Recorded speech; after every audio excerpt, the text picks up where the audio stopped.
اللهم إني أعوذ بك من الفقر والقلة والذلة وأعوذ بك من أن أظلم أو أظلم۔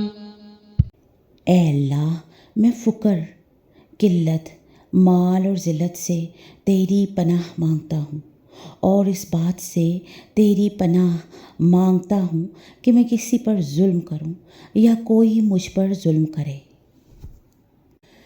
بعض حدیثوں میں آپ صلی اللہ علیہ وآلہ وسلم نے فقر اور مسکنت کو طلب کیا ہے، اور بعض میں اس سے پناہ مانگی ہے۔ مرغوب اور مطلوب اور پسندیدہ فقر وہ ہے جس میں مال کی کمی ہو لیکن دل غنی ہو، اور دنیا کی ہرس اور لالچ نہ ہو۔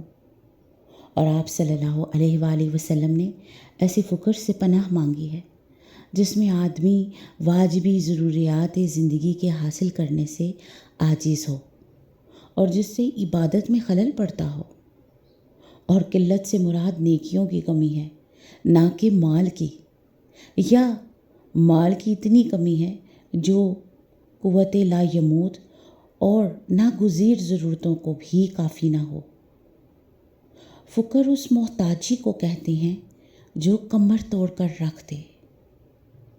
فقر سخت غربت کو کہتے ہیں، یہ مسکنت سے بھی اگلا درجہ ہے۔